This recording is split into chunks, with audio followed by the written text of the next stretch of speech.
One of the hardest parts of getting older is feeling like something's off in your body, but not knowing exactly what. It's not just aging, it's often your hormones too. When they fall out of balance, everything feels off.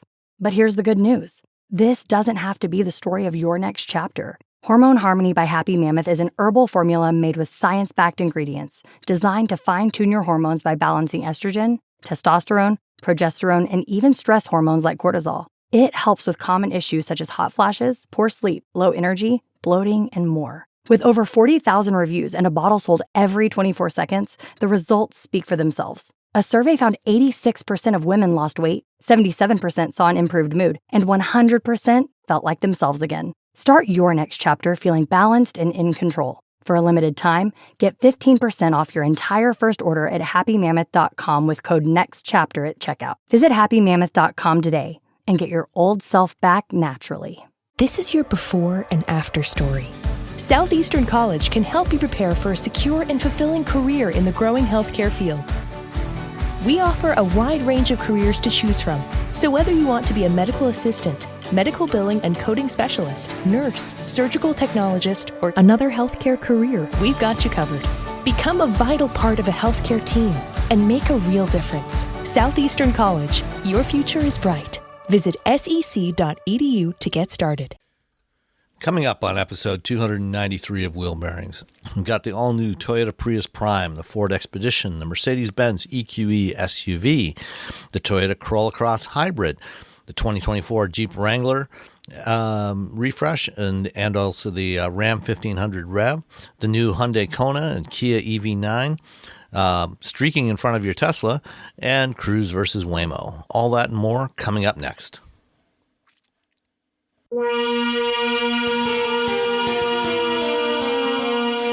This is episode 293 of Wheel Bearings. I'm Sam Abul-Samad from Guidehouse Insights. I'm Nicole Wakeland from, we're going to go with True Car this week.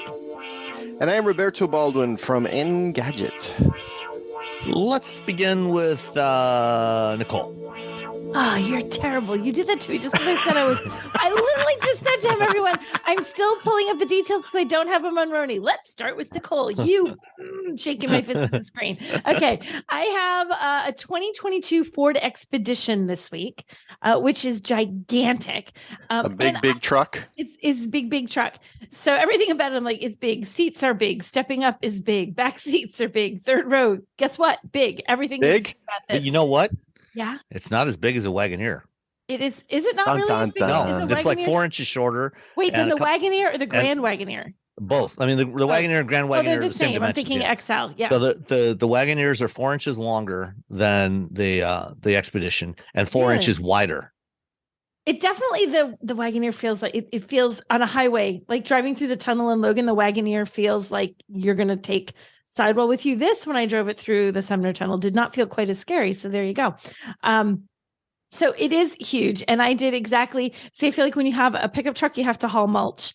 But when you have a great big SUV, you have to like make a dump run with stuff. You have to find stuff that you've been trying to get rid of. You got to make friends. That's my problem. Because I don't really have a lot of friends. So then I'm like, oh no, who wants to go riding around? None of my friends want to go drive around in a car anymore with me. Even though like we're done with that. Yeah, even though it's Easter and like everyone's in town, we didn't all go anywhere together. We like met at places. So I didn't need all of this passenger seating, but I did need a cargo room because we purchased a new bedroom set several weeks ago. And the old one was sitting in a garage with the hopes that at some point I would get a vehicle large enough to take it. So my daughter, who's home from college, I said, instead of being a lazy bum and just sitting here, guess what you're going to help mom do? So she helped me load this up. And here's the thing. I really wasn't sure. Like we had a full, like a standard dresser, like a long dresser. And I thought, is this actually going to fit? Like, am I going to get it in there? But like when I go to shut the tailgate, the edge of the tailgate's going to press back on it. No, it fit into there. It fit. And then we stacked stuff at the end of it still. We had like dresser drawers still stacked at the end and it still fit. So it was a dresser, all the drawers, one of the bedside tables, a mirror, all the long pieces from our king size bed, because we got a whole new bed and everything, all fit. And there was still room. I just thought, oh my gosh, I don't even need to know the number. You guys, you can shove an entire bedroom set into the back. That's all you need to know. That should summarize it right there, like a visual representation. Imagine cramming all that back in and still having room. So we brought all that to get rid of. So I was pretty impressed with the cargo room. I actually really liked getting into the third row. So it's a big SUV. So it's not like some of those, mid-size SUVs or crossovers that have a third row that cram a third row right in. that like you, Robbie, could never hope to get into the third row unless your It's life for depended on it. babies. It's for babies. Yes. This one, it actually, you could sit back there, and even better, the way the step in, like the space to step in, because that's the other thing. Even if you can sit down, if getting into it is like you have to contort yourself around the seats and it's awkward, you can't like get in there. But this one, the seat does the usual, tips forward and slides, but it really slides forward. I mean, there's plenty of room to just literally put your hand on the seat, put your hand on the frame of the car, and just step right in. You don't have to even turn sideways. You can literally just step straight in, which is kind of neat. I thought that would actually make it a usable third row, because most of the time they really aren't. And if you had kids that were climbing back there, it's light enough that once you flip that back and you push it, like a kid could even do that. Like, someone who's not in a little baby seat that needs to be buckled, but still even needs a car seat or just wants to hop in the back, it's easy enough to do. So I appreciate that. A family vehicle made to haul stuff and haul people that can actually easily haul stuff and haul people. I always think about the little kids who are like 7, who you see them just like they want to sit in the third row and they're just like heaving. They're doing like weight training and like they're like in really great. Those kids are future Olympians. Exactly, the future Olympians. That's the trying to move the seats around. The other thing that I thought was neat, and I don't think most, correct me if I'm wrong, gentlemen, but there's 3 rows, so you have buttons in the back that you can release all the rows, so you don't have to go running around pulling latches and stuff. You mean from the cargo area? From the cargo area. Okay, yeah. So, but for the third row, it's 2 buttons and it goes down like 60-40. Poof, poof, 2 different pieces. But for the second row, it's actually 3 pieces. There's a left, a right, and a middle. There's a button for each one. So you can put down just the center section. Oh, this is center. Yeah. People so you can that's pick. Nice. I don't recall seeing that before. So it's like you can literally do the left, the right, the middle, whichever order you want to do them in, you can do them in. Like if you just want one, you just want the left side in the middle. I remember I think old Suburbans maybe had that. Possibly. I remember like back in the 80s or 90s, somebody had like one of my friends' parents had one that you could do in the middle, and I thought that was really cool.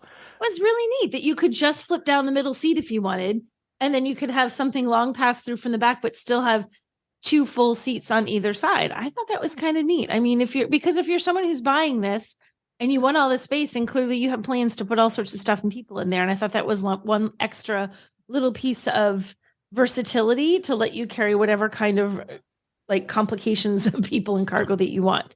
So I appreciated that. I thought that was neat. Comfy car, huge. It has a 3.5 liter twin turbocharged V6 that I didn't yet look up the numbers because Sam was too fast making me go first. Too fast. But it's paired to. I think it's 440. I think it's 440 horsepower. I think it is. It says I got this. That's with a Stealth Performance brings here. I found it. Stealth Performance brings it up to 440, and I think I did actually have that because I had the fancy red brake calipers on mine.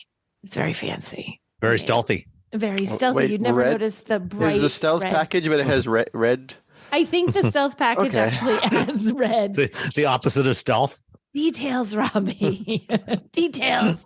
But I mean, it's got plenty of power. And if you hit the gas pedal and the thing moves, there's no hesitation getting up to highway speeds or anything. Even when I was had it full up with the bedroom set, we have to get on the highway for a few minutes to get rid of it. It accelerates fine. It was like, whatever, put another bedroom set in there. Didn't care. And it also does it relatively quietly. Like this isn't a car where you necessarily, or vehicle you necessarily want to hear the engine. It's not a performance vehicle or a sports car where you're looking for that as part of the experience.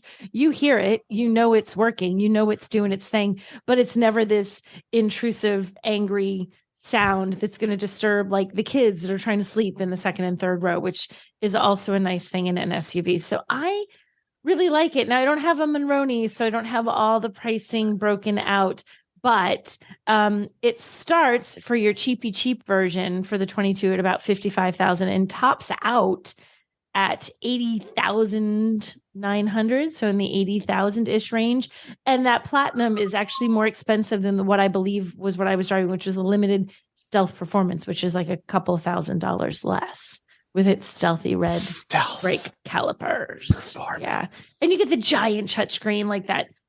That 15, what I think it's 15.5 inch, like vertical. The same one that's in the Mach-E. Yeah, the same one that's in the Mach-E, which I still have a little the dial that controls the volume.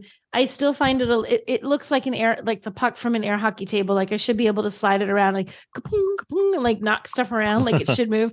But it is easy to use. The only thing that this might just be how I grab onto the dial. It's not very deep. I mean, it's raised like, I don't know, maybe a half an inch or something from the actual screen itself for you to grip onto it. But if you're not careful when you grip it, the touch screen is right behind it. And you can very easily accidentally touch things on the screen behind it. So you've not meant to do anything except adjust the volume or touch that control. Instead, you've also touched some touch screen stuff. So it just takes a little finessing to get used to.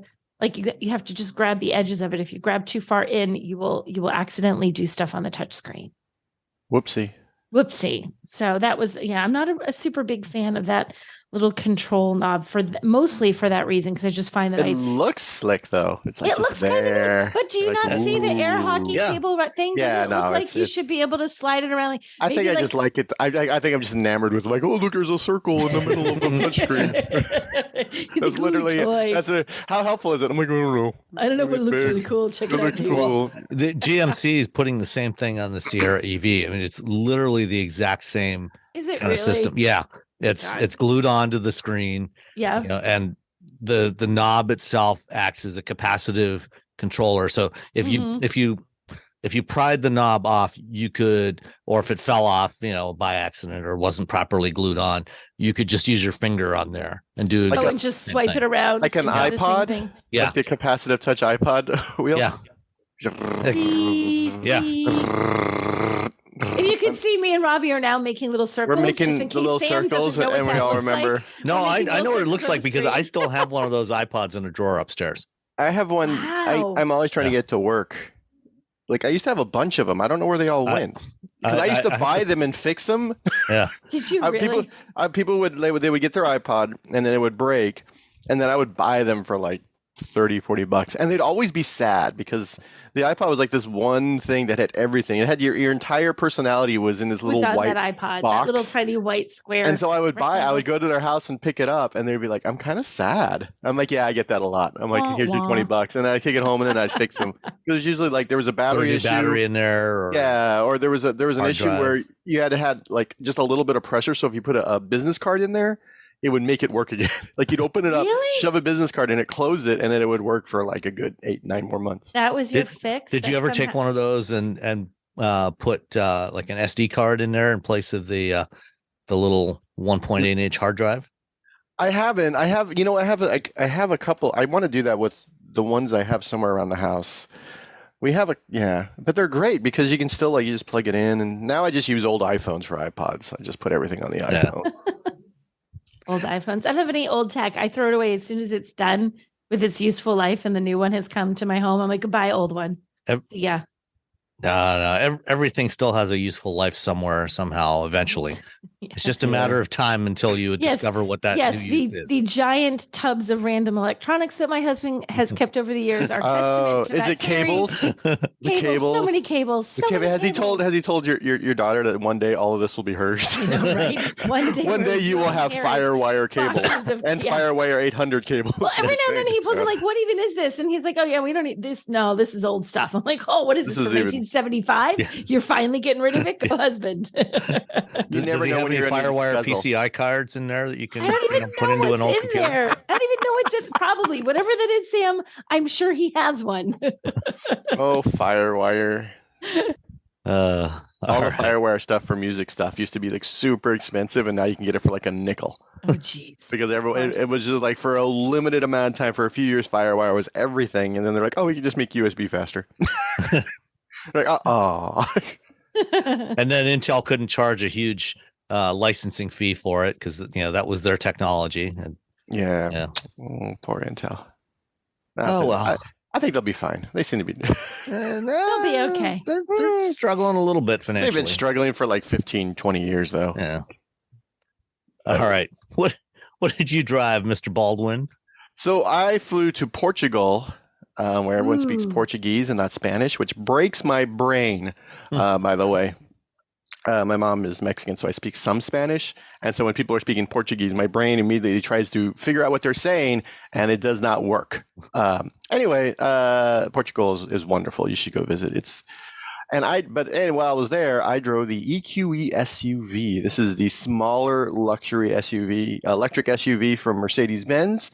It has most of the major stuff you want from the EQS, but in a smaller package. You can get it with rear wheel steering. It's optional though. It's not like you don't get it for free on the SUV. But here's the thing. It's not an exciting car. It's not like whoa yeah. It's not like the EV6 GT or Ioniq 5.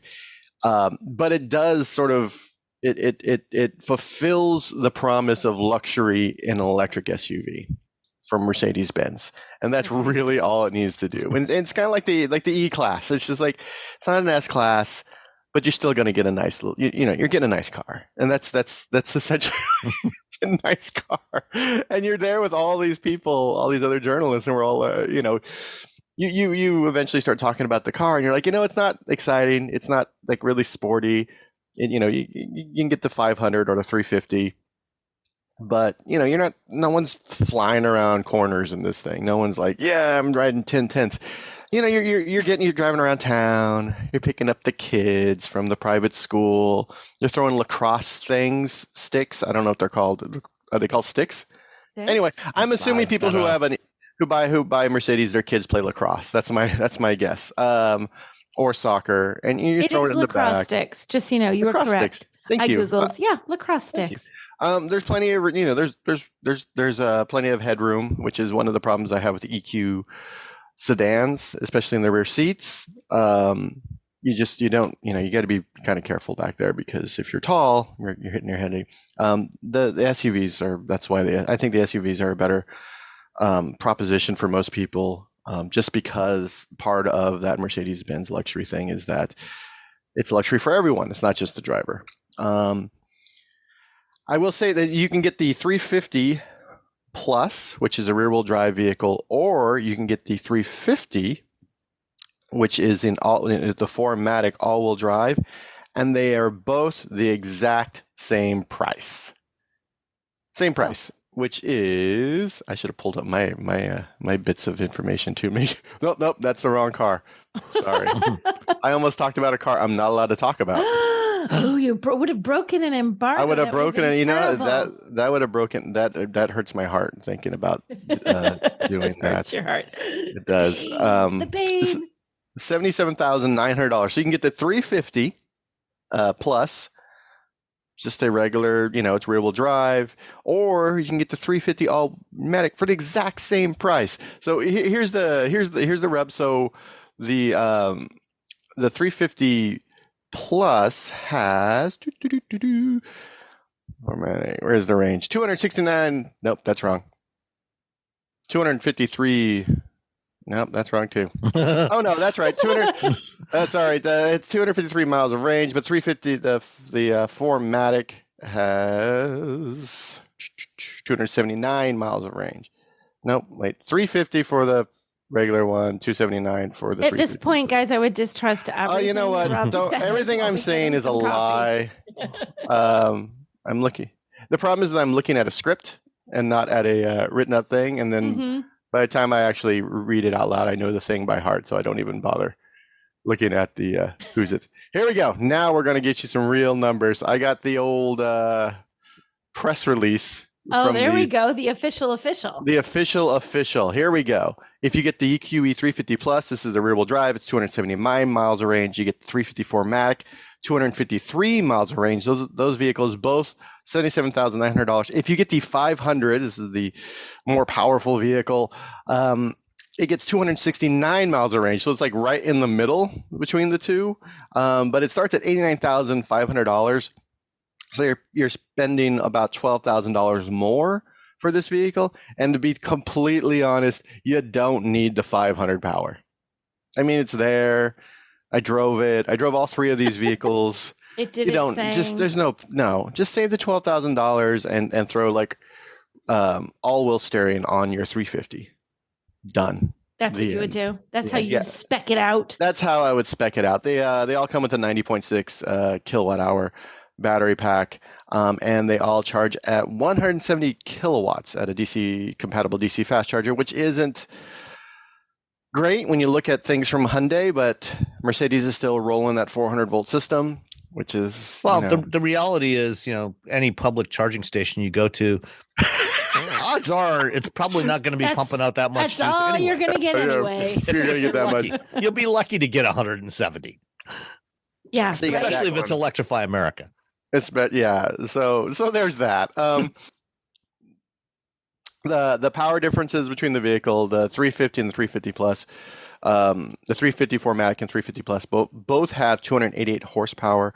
The 4MATIC with the one with the extra all-wheel drive with the extra motor up front has 564 pound-feet of torque, while the rear-wheel drive only has 417. I'm going to tell you the numbers for the 500, but who cares? It's 402 horsepower, 633 pound-feet of torque. Again, you really just don't need it. You don't. I mean, you can get it because you can say, I have a 500. You can point at the badge, or maybe you can just buy a 350 and point at the badge. What'd you get? I got that. I got that. Yeah. No, this is not again, I'm going to tell you, it's not a performance vehicle. I don't know why you would need them more power to just cruise around town and just have a nice time and be comfortable. So yeah, I like the vehicle. I think it fits well in their EQ lineup.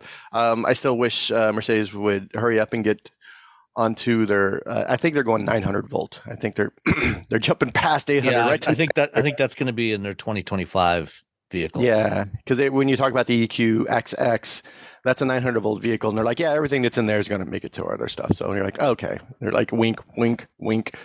I'm actually doing a wink for no reason. Yeah, no, that's good. We can see it. Yeah, we can see it. Yeah, Sam and I appreciate it. So the also it has the hyperscreen, which again, it has a 12 point. You can get the regular 12.8 portrait screen. It's a little portrait screen, sits in the middle. Nice, just flat regular dash. Just get that. The hyperscreen. How much extra do they charge for that? Oh, I don't have the numbers on that. Unfortunately, they didn't give us that information. But unless you really, absolutely, positively have to have a passenger screen, don't get it. Just get the regular screen. I will say that using, I think it's Zinc, the video streaming service that they're using, it's like a third party. Oh, okay.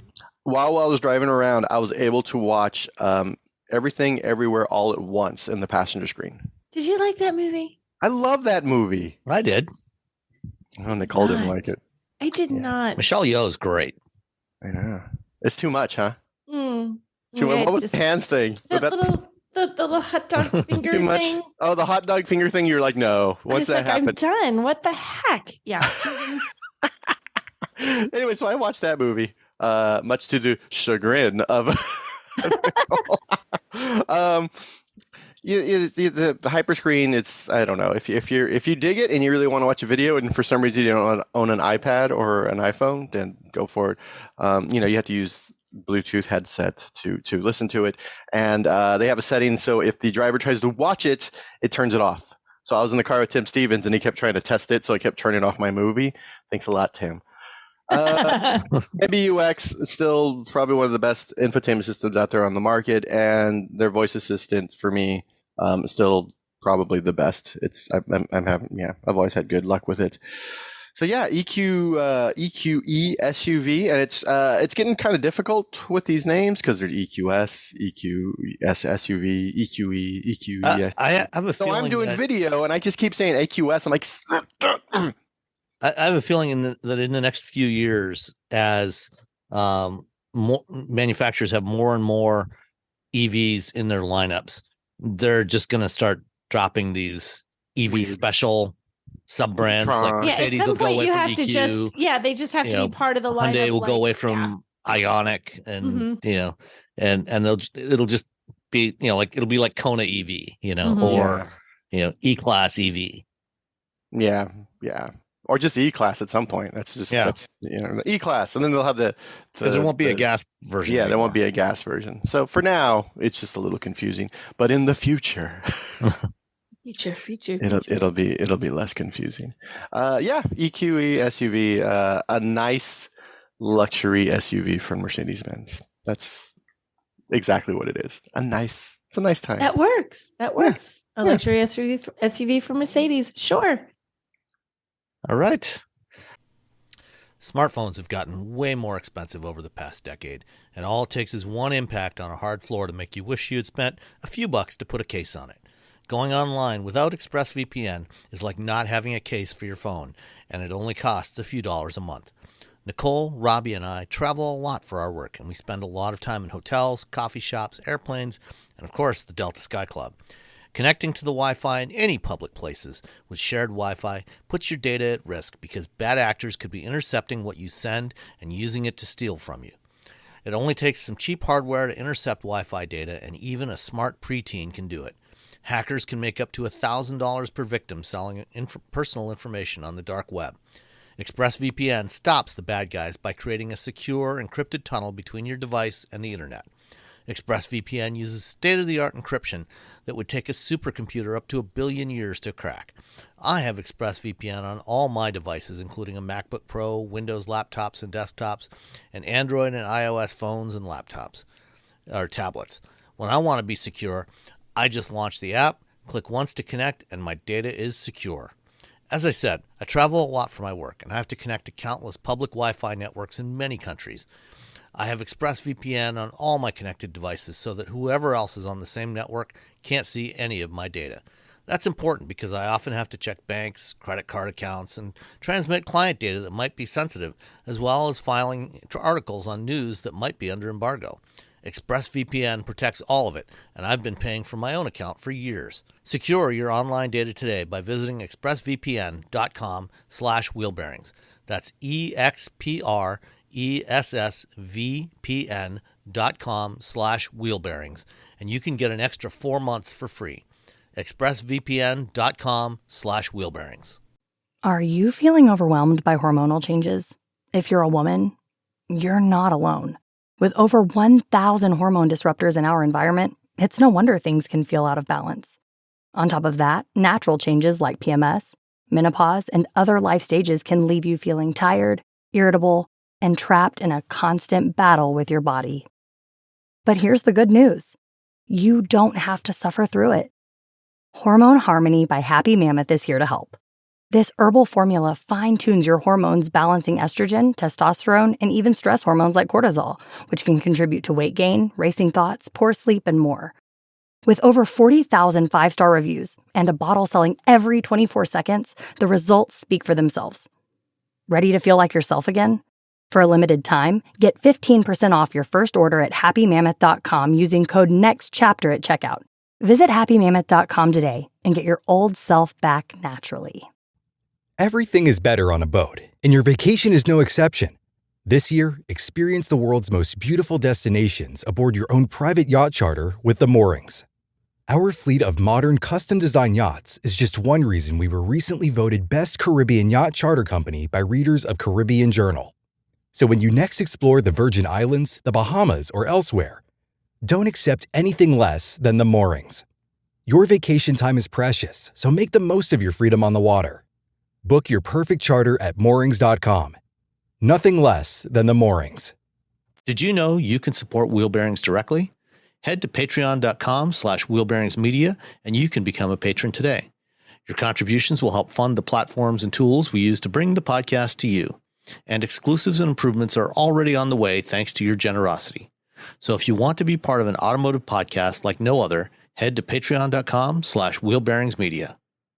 We've updated the Wheel Bearings merch store, and now there's a whole bunch of new choices, new colors, new styles, t-shirts, sweatshirts, hoodies, hats, mugs, travel mugs, stickers, aprons, tote bags, you name it. You can get your Wheel Bearings merch at shop.wheelbearings.media. Go check it out. That's shop.wheelbearings.media. Well, over the last couple of weeks, I was in between going to California for 5 days to drive some cars and then going to the New York Auto Show, I was only home for a few days. And so I didn't have anything scheduled during that interim. But I'm going to talk about the third generation Chevrolet Volt, also known as the 2023 Toyota Prius Prime. You got us. Because basically, if General Motors had not discontinued the Volt, right about now they would be ready for a Gen 3, because the Gen 2 came out in 2016. Gen 3 would be out about now, and I think that it would be very much like what the Prius Prime is. Even the looks, I think it would probably look exactly like this. Yeah, I mean, I looked at the specs, the dimensions and everything. This car is so close to the dimensions of what the Volt was in terms of length and width and everything and height. And, the way that they have evolved the Prius, this generation of Prius, compared to what it was in the past, it has shifted much more towards, kind of the sportier styling of the Volt. The Prius Prime's got an even bigger battery than it had before. Depending on the trim level, you can have up to 44 miles of electric range on the plug-in hybrid. The electric power levels, each generation, the first gen plug-in Prius, the PHV that came out in like 2011, that thing was kind of a dud. It had like a 4 kilowatt hour battery. It would nominally go about 8 or 9 miles on a charge, but it had so little electrical power that you really couldn't. I mean, you would have to be extremely light on the pedal to get it to actually stay in electric mode and not turn on the engine. You got a nice downhill start. Yeah. And then the second gen got a lot better, but it looked ridiculous. And now this third gen, is the first really attractive Prius. And we talked about it before. I think both of you drove or at least one of you drove the regular hybrid Prius last fall. But if you think back about a year ago, before we went to the Toyota Palooza in Plano last June, I think at some point we had talked about why does Toyota even need a Prius anymore? Because sales of the Prius have been declining for years. That I talked to Mike Tripp, who's the VP of Marketing and Communications for the Toyota brand. And one of the things that they talked about is that the 25% of all Toyota brand sales in North America now are hybrids. And how much? 25%? Just shy of 25%. Wow. And for Lexus, it's almost 40%. And for models like the Corolla is almost 44% hybrid now. So you've got the Corolla hybrid that had the exact same powertrain as what was in the Prius, basically the same size car, less controversial design, and basically the same fuel economy as the Prius and about the same price. So why would you buy the Prius? So it was a big question of, okay, if we're going to do another generation of Prius, what do we do with it? And the thing that Mike focused on was, we want it to be our technology leader. And so they put some stuff in here that, is trying to move the Toyota brand forward. So it's got traffic jam assist, which is their hands-free system that unfortunately only works up to like 25 miles an hour. But it does have a driver monitor system, an infrared driver monitor, and a bunch of other stuff. And it's geofenced to highways. So it's basically like Super Cruise that only works to 25 miles an hour. At some point in the future, might do more. We'll see. The Prime as the plug-in hybrid, it's now like a 13.5 kilowatt hour battery pack. It's got 160 horsepower from the electric motor, which is more than the Volt ever had. It was 150. And with the combined electric motor and the gas engine, it's 220 horsepower. So it's reasonably quick. The only, and the other big advantage that this has over the Volt, because it had this T-shaped battery, always had this big giant center tunnel. And the second generation Volt, they kind of put some padding on the top. The first generation Volt was strictly a 4-seater. The second gen, they put some padding on the top of that and a third seatbelt in the back seat, but it wasn't really useful for humans. And you'd have to sit straddling this battery tunnel. The Prius Prime, the battery's entirely under the back seat and a little bit into the cargo area. And so you've got full floor space in the back seat, which is really nice. The only downside really is that because it's now 2 inches lower than the old Prius was, because one of the things about the old Prius, it was, for a small car, it was surprisingly roomy, because the shape, when you looked at it in profile, the roof line kind of went up and had a big arc back down to the tail again. And so you had a fair amount of headroom even in the back seat in that thing. In this one, you don't. If you're tall, like Robbie, you would probably have I don't know. Did you drive the Prius or the Prime? I haven't driven the Prius Prime yet. No. Okay. You would probably have a tough time in the back seat. I got in the back seat. My head was just barely touching the headliner.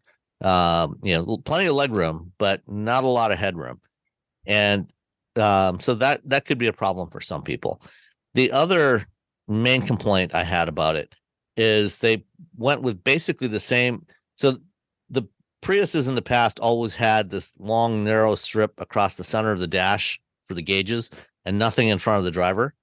So they got rid of that, and they have an instrument cluster, a digital instrument cluster in front of the driver. But it's the same basic setup that they have in the BZ4X. So you've got this digital display, and the plastic looks like a tunnel kind of leading towards it. And it sits up above the steering wheel, and depending on how you sit, the steering wheel may or may not be cutting off the bottom part of that display. I found that, and I swear I actually had people asking about this when I shared pictures of this online, and people were saying, like, is it any easier to see than the BZ4X? I'm like, no. Well, it's for me it was, because the seating position and everything. It depends on your body. It does, but if you're not I don't know if you're. I think it's a combination of like exactly where you put your seat. Like somebody could be exactly my height, but if they sit a little higher or a little lower or a little closer, it's this very like. And I kept trying to adjust everything, Sam. It was like, I know it's a very personal thing. Adjust the seat. I could not. I can get it where I can see most of what I want to see, but I also feel like then if I can see it all, I'm not quite driving at the angle that I want to be driving at, but I sort of want to like, okay, I'm only driving this for a short time, right? We're on a trip. If I was driving it for hours and hours and hours, would I get used to wherever I put the seating position? Do you know what I mean? Would I just sort of get comfy, but I couldn't quite get it. Couldn't find the sweet spot. I could not find the sweet spot. Yeah. So in the BZ4X, I did have that problem. And of course, the BZ4X is a little bit taller. It's laid out a little bit differently, and so I could not find a position where the steering wheel was not cutting off the cluster for me in the 4X. But in the Prius, I could. But I know a bunch of other people I talked to that were on the same wave. Some were fine with it. Some were having it cutting off the cluster. So I think Toyota needs to rethink this approach, or if they're going to do this type of thing, they need to just put the cluster up even higher, so that no matter where you sit, it's always going to be completely visible, because there's too many. It depends too much on your body proportions, how you sit, and your torso to leg length and arm length and all this stuff. For it seems like about half of people are going to have the steering wheel cutting off the cluster, and the other half are going to be fine. I think that's right. I think it's about a 50-50 split. You're either totally fine with it, you're like, I don't get what everyone's complaining about, or you sit down and go, what the heck? You just can't tell. And then, the other issue is, when you look at it in profile, as I said, the roof line is lower than before. And, there's kind of an almost continuous line from the front bumper, up into the roof, and the windshield is raked back pretty far, which looks, from an aesthetic standpoint, it looks pretty cool. It looks sporty. But I know for a lot of people, they had a hard time getting in and out of it. I know one friend of mine, who shall remain unnamed, when he got into the seat, he's let's just say of a slightly more substantial girth. But he could not, without tilting his head sideways, under the door opening, he could not then reach out and grab the door to pull the door shut. So it was very awkward getting in and out. So, if you're going to consider the Prius, and this goes for both the hybrid and the Prime, if you're going to consider the new Prius, you absolutely will want to make sure you get to a dealer, sit in one, drive it, get everything set up the way you want in terms of steering wheel, seating, mirrors, and everything, and make sure that it fits you. Because if it fits you, it's great. If it doesn't, you are going to hate it.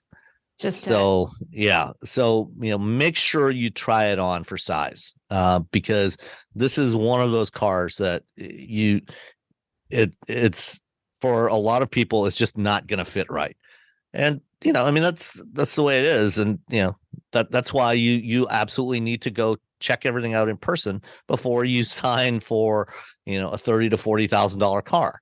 For the next 4, 5, 6, 7, 8 many years. Yeah, I know. People are like, oh, I'm going to order this. I'm going to pre-order a car, and I'm just like, oh, have you gotten a car? Have you sat in the car? And they're like, no, I'm just going to buy it. I'm like, okay. Yeah. I mean, don't ever do that.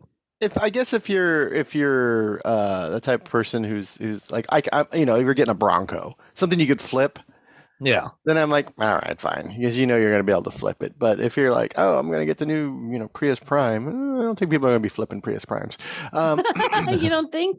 Yeah, I don't think it's it's just it's the Prius Prime. It looks really cool, but I don't. Yeah, and then you get it, and you're like, oh, I'm stuck with this thing for 3 to 5, 7, whatever, for years. And now I'm very uncomfortable. Yeah.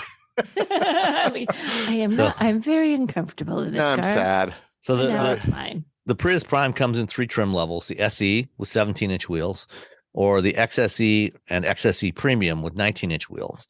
If you get the SE, it has 44 miles of electric range, and it gets 52 miles per gallon combined in hybrid mode.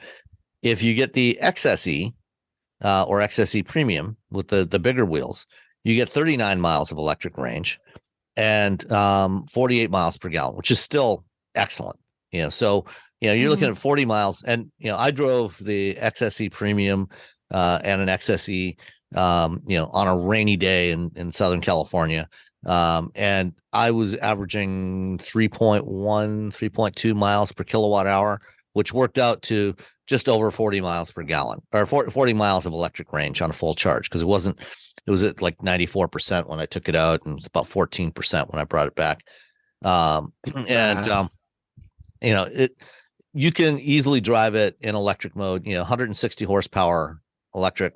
That's enough, as long as you're not, doing drag racing starts all the time, you will be able to drive it, for 40 miles on electricity alone, which will, for most people, means you will almost never have to put gas in this thing, which is great.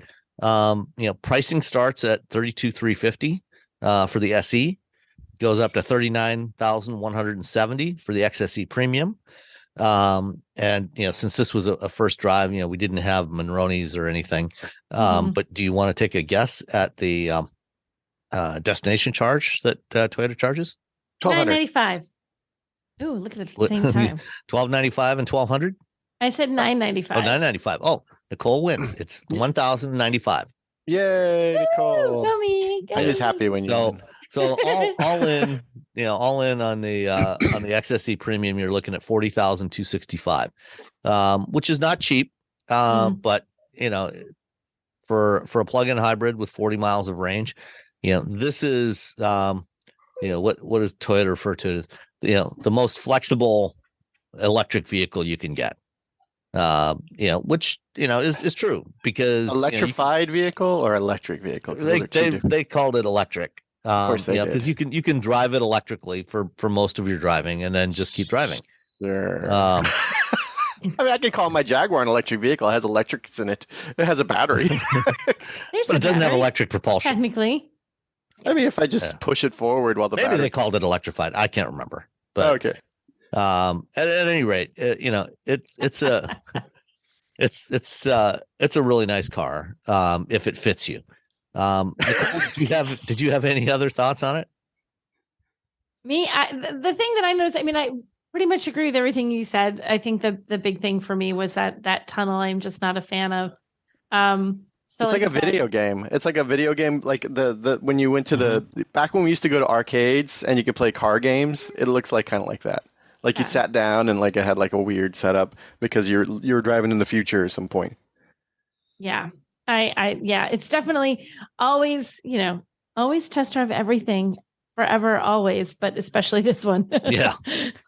I do like the supersonic red that they offer on this, which is not a color you would have traditionally associated with a Prius. But on this one, it works. I still think that one of my favorite things is just like putting up pictures and talking to people about this. People are like, oh my God, it looks good. Like it's a Prius. Oh, yeah. It looks good. Like that's a sexy looking little sedan. Like whoever thought the word sexy and Prius would ever be in the exact same sentence? No one. It looks like every. Oh, I'm sorry. Go on. Different strokes for different folks. I guess people have different tastes in their private life. Some people might have considered the Prius sexy. If this was the private life, there would have been a very small percentage of the population, I believe, that would have called the old Prius sexy. I'm sure they're out there, Sam. It looks like the future car in every 90s movie about the future. Yeah. Yeah. All right. So while we were out in Southern California, there was also another car that they had for us to drive. The Corolla Cross Hybrid. Nicole, you want to start on the Corolla Cross Hybrid? Do I get to start on the Corolla Cross Hybrid? So, there's the Corolla Cross. I feel like people still freak out because it's not a Corolla. This is not the little sporty, cute little Corolla. No, it's a Corolla Cross. So it's the crossover, and they couldn't have given it a more basic name by calling it Corolla Cross. It's kind of like, when Oldsmobile still existed and they just added Cutlass to everything. Right. Like Cutlass Supreme, the Cutlass. Exactly. So like we'll keep the Corolla, but we'll make it different. So I like the Corolla Cross Hybrid. I think, it's comfortable. It's got enough. It's not a large crossover. It's kind of small-ish, but I still felt like even in the rear seats, it doesn't cut so low that if you're taller, you can't sit in it. There's not a huge amount of knee room back there. So if you're going to be having people that are taller riding back there, if you have Robbies in your life, it's going to be a little bit tight for them. Everybody but Robbie is the worst. You Robbies are a problem. You're always a problem. But I feel like they made nice improvements to it. I like the style of it. It looks a little bit, it just overall they just took everything that was and they just they hybrided it and made it better. They just made everything a little bit better. I don't know that it's that much. I mean, were you super impressed with this, Sam? Was this a huge leap forward for you, or no? I mean, it was fine. It's a pretty basic, smaller cross. It's not as small as something like the Hyundai Venue, right? It's smaller than a RAV4, but it's not ridiculously small. And I think it's a reasonable size for most people, especially if you don't have a lot of tall people in your life. Yes. And it's really fuel efficient. It gets like 40 miles per gallon or something like that. It's a it's got essentially got the same powertrain that was in the old Prius and that you'll find in the Corolla hybrid today, right. Which is it's a very good powertrain in terms of efficiency. It's not an exciting powertrain by any stretch. It has the traditional Toyota eCVT feel where, when you're accelerating away from a stop, it revs up to 4,000 RPM and stays there until you get to about 40 miles an hour. So it's not necessarily the most pleasant powertrain experience, but it's efficient. And it's quite affordable. I like they've given a little bit more. I don't want anyone to think that I'm calling this a sporty car because it's not really, but it kind of is compared to the other Corolla Cross. Like they gave it a little bit of sports stuff. They say there's a sport tune suspension that's standard, and they didn't have like the trim lineup. They've dropped the sort of base trims that you can get in the Corolla Cross. I think it's the LE and the XLE. We just have S, SE, and XSE for these. So it's got a little bit of but when you say sport tune suspension, like don't expect it to feel like woohoo sports car. It's not that, but you can feel a little bit of a difference between the two. And so it's a little bit slightly more engaging drive, but it's not this dramatic difference. So like they're sort of billing this a little bit as the sportier of the two Corolla Crosses. Yes, but mildly so, I think is the caveat. I don't want to think like, yeah, get the sporty one. Sure you are. But it does have a little bit, they did tune it slightly differently. So it does drive a little bit differently, a little bit better. And if you want something to be a little more fun, you will get it with a hybrid, in addition to the fact that you're getting better fuel economy. So that's kind of a win-win. And you can get that cool yellow paint, the yellowish gold paint. Did you like the yellowish gold paint? I do. Yeah. I was sort of uncertain on the yellowish gold paint. I kept looking at it. I'm like, it's bold. Bold. I would agree. And we with need that. more bold colors on the road. We need more. So I guess if you're going for bold, slightly sporty, fuel efficient, this nails it. Yeah. So pricing on the Corolla Cross hybrid starts at $27,970 for the S, $29,290 for the SE, and $31,065 for the XSE. That's good. Yeah. Because it's not like the cheapest car on the block, but that's still a very reasonable price. And when you look at it content wise, like when you think about it, you got that, reliability that you have with Toyota, you get the fuel economy, you get something that looks a little sportier, a little jazzier, and drives a little sportier. It's actually a pretty good deal. I feel like it's a value for what it is. And, if fuel economy is a concern for you, and for a lot of people it is, and should be, this thing is really efficient. Yeah. It'll get about 40 miles per gallon, which is nothing to sneeze at. This thing does great. So it's a relatively affordable vehicle that is not going to bankrupt you at the gas pump. Right. Yeah. Which you always think that's the thing. Right now gas prices aren't outrageous, and it's always the way. As soon as you think, well, gas prices aren't crazy right now, they're fine. Like I can buy this car that's not super fuel efficient, and then it's like dum. Something happens, and suddenly gas prices are right back up to that whatever the high number was for your area, whether it's 4 or 5. Vladimir California, Putin does 10. something silly, and right, Putin's going to do a thing, and he's going to mess with us all, and gas prices going to do a thing, and you're going to wish that you had purchased that fuel efficient hybrid. You're like, dang it! I thought I was in the clear. Stinking Putin. Yeah. Stinking Putin. All right. Well, this past week was also the New York Auto Show. Yes. And Nicole and I were both there. We talked to a bunch of people, and I've been trickling out the interviews to the patrons first. So as we record this, I've already put out the interview that you did with Angela Zepeda, the head of marketing at Hyundai. Yes. I put out the interview I did with Olabisi Boyle, who's the vice president of product planning at Hyundai. Got Ralph Gilles, the chief design officer for Stellantis. That was a fun conversation. Yeah. And Christian Meunier and Jim Morrison from Jeep.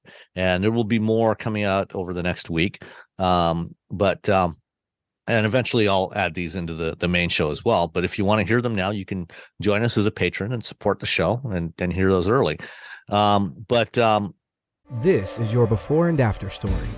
Instead of imagining a rewarding career in medical imaging, Southeastern College can actually take you there. Prepare for a career in ultrasound, radiology, and X-ray technology with hands-on specialized training, simulations, and real-life experience with the latest imaging technology. You'll be ready to play a vital role on any healthcare team. Transform your life by helping others. Southeastern College. Your future is bright. Visit scc.edu to get started. Check engine light on? Take the guesswork out of your check engine light with O'Reilly Veriscan. It's free. Ask for O'Reilly Veriscan today. O'Reilly Auto Parts.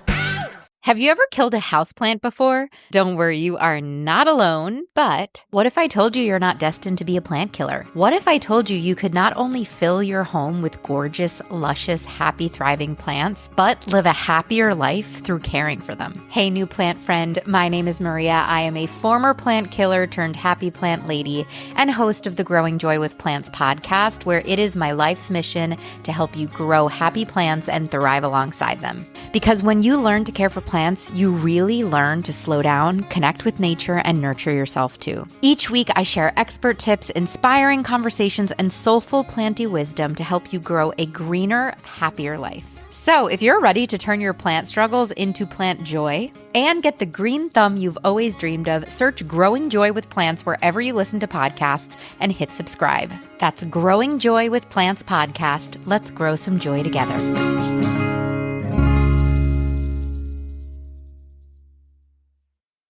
Hyundai, their highlight of the show, aside from winning 3 World Car Awards for the Ioniq 6. Three. They did really well. Second year in a row. Last year, the Ioniq 5 won 3. They won World Car, World Electric Car, and World Design of the Year. And they got the same 3 awards for the Ioniq 6 this year. Well, and they also got the, not technically Hyundai, but Hyundai Group, the Kia EV6 GT.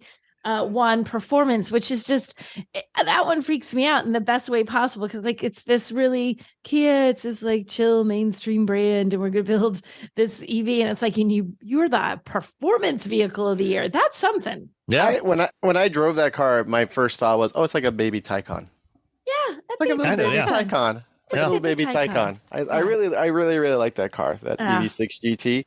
I think that I did a whole thing where I drove it for, I don't know, 400 miles or something for Ars Technica, talking about how it has less range. So how much more do you have to charge it? And it turns out like the timing wasn't that bad. Yeah. There you go. The Ioniq 6 we'd already seen before at auto shows, and we've talked about it before. And we talked, I think last week we talked, both of you had driven it, and we got those impressions. But the vehicle that they were showing for the first time, at least in North America, was the new Kona, the 2024 Kona, including the EV, and they revealed some more details on that one for North America. That's coming, I don't know, later this year. Did Angela? I didn't get a chance to listen to the whole thing with Angela. Did she say what time, when that's going to launch? I think is this summer? I don't recall her saying exactly when did I talk about the Kona electric launching? version will be available later this fall. The gas version will be on sale this summer. Okay. So this time around, Robbie, you and your wife already have the current generation Kona EV. I literally associate him with a Kona. Like, you're never I'm allowed just to Kona sell guy. that, Robbie. You're Kona guy. Well, we're leasing it, so and the ID Buzz is coming up, so we're just like, ooh. I figure by the time we get the ID Buzz, our lease will be up. You're gonna have to be ID Buzz guy. I don't know if I'm ready for that. We could put the dogs in it. I could put van stuff in it. That's like it's true. just it's perfect. Yeah, it's perfect. We'll have that and the BRZ. That's there you go. And the damn Jaguar. Because you'd have to pay somebody to take that one away, right? No. I got an update from Carvana that it's now worth $900 and something. Oh, really? Currently it has a coolant leak, and I just replaced the hoses and the clamps, and I turned it on, and I looked, and between two hoses is like a metal tube, and I looked, and it's like a little fountain just shooting up. So now I gotta take everything. Leak in the pipe. And I'm thinking maybe I should just go get some JB Weld. Like it's. I feel like replacing that. You want to wait until just before you're ready to sell it to do that, though. Yeah. Yeah. You don't want it to go too long between applying that and then somebody inspecting it. You want it to hold. It's gonna be hot, and it's getting cold, and it gets hot. It's just I don't know. I got to figure out. Anyway, the goddamn Jaguar, bane of my existence. Anyway, it was free. I shouldn't complain about it. Well, there's a new Kona coming, and this time around, they're going to have 2 different battery sizes available. Unlike the current generation Kona, you get basically the same 64.8 kilowatt hour battery, which will have essentially the same 260 miles of range. But there's also a smaller, I think it's like 48 or 49 kilowatt hour battery with 197 miles of range. No information on pricing yet, unfortunately.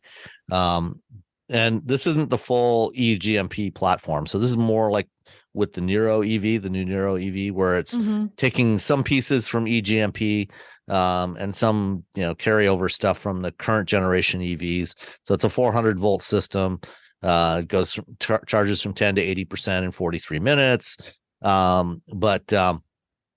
It also has the vehicle to load capability from eGMP, so you can plug in a little adapter into that charge port on the front and get power out. They haven't given us pricing yet. Aside from the design changing, the biggest change, really, the most fundamental change to this thing is 5.7 inches longer, which really addresses the only real complaint I had about the current Kona, which is the back seat is very tiny. The front seat's fine, back seat. But the back seat is tiny. For dogs, though. Yeah, I sat in the back seat of the new Kona.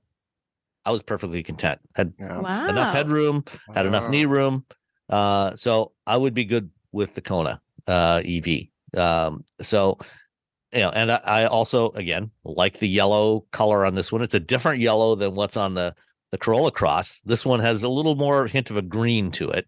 Pikachu. But is it still bold, Sam? It's definitely very bold. It's bold. Okay, I don't know that I'd call this Pikachu yellow, because it's a little green. Pikachu's more pure yellow. Bright. Right? It's really bright. Yeah. This has got a hint of green in it.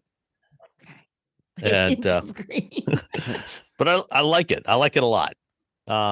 And I actually like it better as the EV compared to the gas version, because the EV, the wheel arches, these big bold wheel arches are all body color, whereas on the gas version they're like a matte dark gray, black, more crossover-ish. And I don't know, not as crazy about it on there. It all looks kind of tacked on. Do you like it all the same color? I like it. I like it all body color. Yeah. Okay.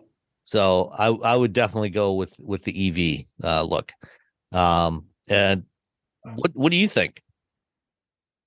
I like it. I think I enjoy the fact that they still have the charge port up front, so you can just pull straight in and just charge instead of doing that 50-point turn that people have to do sometimes in order to charge their vehicles, because they have to back it in. Actually, you could probably reach the cable on a supercharger too. Yeah, you could go to a supercharger. You could. That's like one of my biggest gripes is when you're trying to back in. It's like, okay, to get in, because that guy pulled on this side and I got to pull on this side, and the angle. There's a post and there's a tree and there's a dumpster, and you're like, can I just pull straight in? Can I just pull straight in? That's just all like I want. Just like, because they're all at parking spaces. They're not, it's not a gas station. Yeah, it's never. Yeah, just put it in the front. That would make life easier. There are a few pull-throughs that are nice. Not very many though, right? There's like one out in Barstow. There's the Electrify America station. There's one in the U.S. In Kalamazoo, Michigan's also. You can also pull through on that one. Oh, okay, cool. They're angled and you can pull through. None of ours are pull through here. The ones that I've tried in New Hampshire, they're all pull up to, and so you have to back in. Although none of them I haven't seen that have little posts, like the weird angled ones are the worst, where you have to like angle. And no, don't do that. Yeah, how do you back those? Like the EA stations at like the Walmarts. Yes. A lot of them, it's angled parking, and I'm like, well, now you have a car that has, if you have an Ioniq 5, you got to back into that, and some of them are, what they do is they've moved. They used to be the charging stations were at the head of the parking space, so now they're in between the parking spaces. Well, that's the problem, is they're all different. Depends on where you go. Yeah, you don't know where you're going. And having it at the side isn't always great, because depending on it might be the how wrong tight side. your spot. Yeah, it's like you're trying to like come around, like I gotta pull in here, but I gotta back in here. And now my door opens directly into the charging terminal, and it's like you're doing that, like, oh god, like it's like, well, I've cleaned the car with my clothing trying to sneak out of it, and it's not ideal. Just make it. As long as we're on this topic, let's address the email that you got from Electrify America. Did we talk last week about we did people with mobility issues? Yes. So last week, and I'm looking back at our last week's show notes. Paul Kavanaugh had asked if we'd had any discussion about how disabled drivers will recharge their electric vehicles. So I decided to reach out to Electrify America, because I had a contact there. And how do I say his name wrong every time? Sam? Octavio Navarro. Octavio Navarro, because he had answered some questions for me before, and he said, yeah, we do. And he said, hold a second, I'll get you something. I'll get you an official statement. So I was expecting an official statement. What I got is, I will read it exactly as sent to me. Electrify America charging stations are designed and permitted to meet jurisdictional accessibility requirements for EV charging customers. Which apparently means that in most regions, there are no requirements for accessibility for charging, because most of them are garbage. You cannot access them if you're in a wheelchair, for example. So I felt like that was like, I appreciated that he responded, and he responded really quickly, but that's almost like a non-response. It's like, well, we're not breaking the law. Well, great. Yeah. I mean, but are you making it easier for people? Yeah. I mean, my local EA station here has 6 chargers, and it's laid out with, there's a parking spot, and then there's 2 chargers side by side between 2 parking spots, and then 2 more slots, and then 2 more chargers, 2 more slots, and then another slot on the other side. So 6 vehicles, 6 chargers. And there is no way that somebody that had if they had a wheelchair accessible vehicle, if they were in a wheelchair, that they would be able to get the cables and get them plugged into their vehicle. There's simply no room to maneuver around. No, some of those spots, like I was just saying, some of those spots are barely that I, as a fully mobile adult, can get in and out of the car because there's so little clearance because they're narrow. How on earth is someone in a wheelchair supposed to get out there? They can't. They literally can't. Yeah. I never thought of it until Paul asked that question, and I thought, gosh, that's a pretty big issue. Yeah. And, I know, like, for example, a lot of people, that have wheelchair accessible vehicles, they're often based on minivans. Right. A lot of them are based on Chrysler Pacificas and Toyota Siennas. And in many cases, the ramp is either going to be on the side or at the back in the tailgate. No way. And in either case, there is no way that you are getting out of the vehicle in any of these charging stations. Like some of them, when you back into them, when you have to back in, like directly, once you're backed in enough that you can remotely reach the cable to where you need to reach it on the back of the vehicle, there is like nothing behind you. There's a wall, there's a tree, there's like something of a drop off as it goes to another level apart. Like literally no way to get out of the vehicle. None, zero, zip. Yeah. And I did actually ask BC Boyle from Hyundai about this. You did. What did she say? Because she part of her responsibility is product planning and mobility strategy, and because one of the things that Hyundai recently showed in Korea, Hyundai's done a lot of stuff in robotics recently. They bought Boston Robotics, and they've done a variety of different things. They actually showed a robotic charger. It basically looks like like a traditional industrial robot. It's basically an articulated arm with a charger on the end there, and then you've got sensors to detect where the charging port is and maneuver in. And she said, yeah, I mean, that's one of the reasons why they're looking at that sort of technology, is to enable accessibility. And so it's good to see that at least Hyundai is thinking about this. And I know for example, at Cruise, when I visited Cruise last fall, they showed some work that they're doing for the Cruise Origin. Now, they were doing something similar to that for the robotaxi, so that they could automate the charging process, so they wouldn't have to rely on people to plug the vehicles in when they come in to charge. But that same technology could be used by GM to do the same thing. But the problem is, none of this is being, at least to my knowledge, none of this is being done by the companies that actually operate the charging networks. It's being done by automakers. Like, I feel like it should be something that it's almost like it's terrible that I didn't think of it until the question was posed to us, but absolutely bizarre that none of the companies thought, should we at least have one truly handicap accessible charging station at each of our, you think of, like, you walk into a women's room, there's always one stall for handicapped people. Like, it doesn't matter if there's got more room, a larger door. Right, there's always one, and you might have to wait for it. It's not like every stall is handicap accessible, but there is one. I think that there isn't a similar kind of thing at most charging stations, when really it's just space issue. It's surprising to me. I was surprised, genuinely surprised. Yeah, I think, the charging companies need to do better. Not just for those, in wheelchairs, but for everybody. I mean, if you're older, for example, with those DC charging cables, when it's cold, those things get very stiff, and it's hard to maneuver those things and get them plugged in. And I agree. If you have arthritis, and you may have some limited strength in your arms or your wrists or hands, you're also going to have a very hard time with those. Yeah, it's an interesting thing to think about, the fact that, like, okay, there are definitely issues in terms of accessibility, not just for the average adult, but just for the very many of us who are not average adults. There's so many people with various issues that make it difficult for them to use a gas pump. Those same issues exist when it comes time to get a charger in, or perhaps in some situations even more challenging.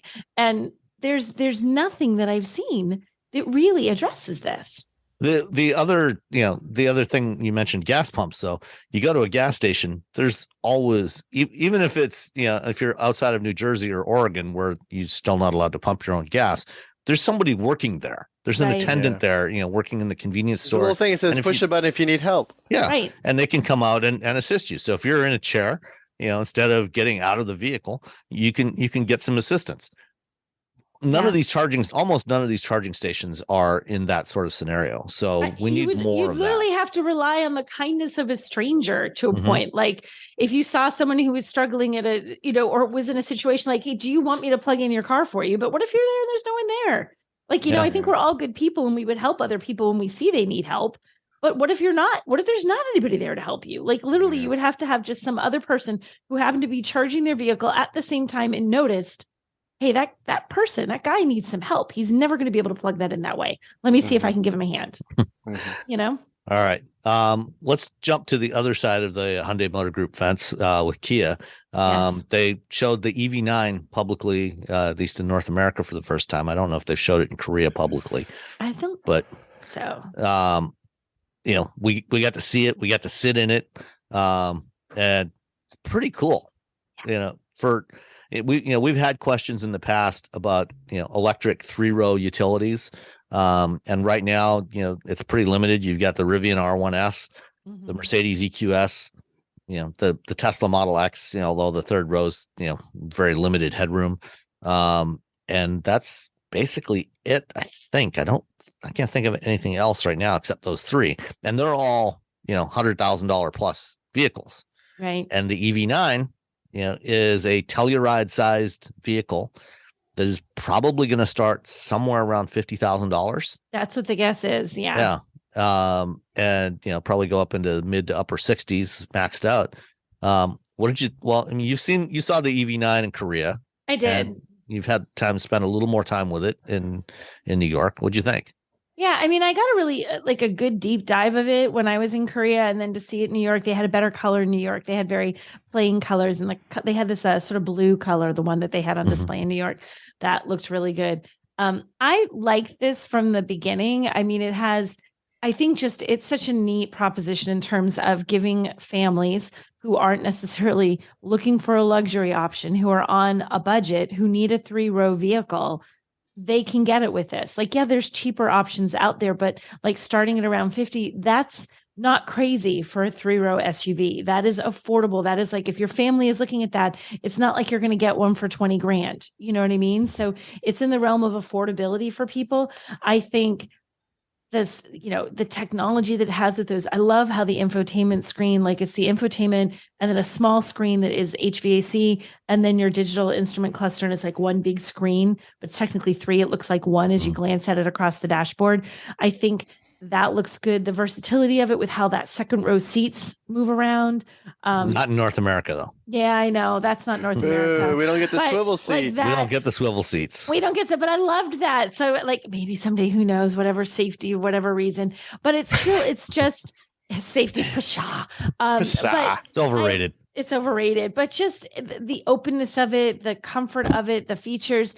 And I think I'm excited about it because I think it's going to open up EV it's going to open up EVs to people who are like, we can't ever get one of those. We have 3 kids. We can't afford to buy a luxury car. We can't do it. It's not going to happen. So they've completely crossed that off their list. Now, hey, guess what? You can put that on your list. So I like the style. I like the features. I like the technology. I like where they're going with this in terms of a brand is what it could mean for future product. I think it's great. So I'm excited about this. I'm hoping they can make these cool cars can wait. Like, wow, it's like, yeah, we're going to have 5 next week. And then you're going to have to wait for months. Like, I'm hoping they're able to produce it. Like, come on, once you get out there, like start making it. Cause I think it's going to sell like crazy. I genuinely think people are going to buy this. It's going to I think Kia is just printing money, and good for them that they came up with a vehicle that does it that well. Like if you make a vehicle that everybody wants at a price that people think is fair and everyone wants to buy it and you're making bank, then you did something good for everybody. So have at it. So I'm excited about it. And then they keep winning awards, which I mean, this time next year. Well, they did announce in New York that the EV9 it launches production in South Korea this summer, and it'll be available in North America in the fourth quarter. But next year in 2024, they're going to add production at their plant in West Point, Georgia. So they should have significantly more capacity when that goes online. Yeah. So hopefully with all of that, they'll be able to keep up with demand, because I feel like people are ready to have EVs and it's not be something for an exclusive set. There's still something of that perception. It's not a crossover. It's not a luxury vehicle. I mean, it's either luxury vehicles or luxury crossovers. Right. It's like let's get something like, you want it to be mass market. You want people to buy in. You want people to accept it. Then build things that the mass market can actually get behind. This is one of those vehicles. Yeah. And it's a Telluride that's electric. Kia makes good electric powertrains. Kia makes good Telluride. And they have to really mess up to make this a bad car. Right? It has to go really sideways in a way that none of us can see for this to be a fail. Whoopsie. What happened? Well, yeah. And I talked to Mike Wild, the head of product planning for Kia. And one of the things that he mentioned is that, overseas, they've announced that the EV9 is going to be available with a level 3 automation system, which means you can go hands off and eyes off. You don't have to supervise. We're not going to have that in North America, at least to start with, but it will have a hands-free, eyes-on system similar to Super Cruise, Blue Cruise, Pro Pilot 2. So it's got driver monitoring system, and it has LiDAR. It's got 2 LiDAR sensors in the front to help with the perception. So it'll be certainly the most affordable vehicle yet with LiDAR in North America. You can look at the specs, and it's just like, oh, this is 800-volt charging. You would think this is $100,000 plus vehicle. It's got a heat pump. I mean, all the things that you're sort of like, oh, these are the things I want in an EV. You're like, oh, it has all those things. It has all the things you want. I mean, they've done a good job on packaging on this. I mean, they put a lot into this. They really want it to be a big deal, and I think it is going to be. I genuinely think this is like a big deal vehicle, because you have no other. They're the first ones to really do it and look like they've done it right and affordably, and I'm excited for them. Well, speaking of powering your home, let's jump to Stellantis for a couple of minutes. Okay.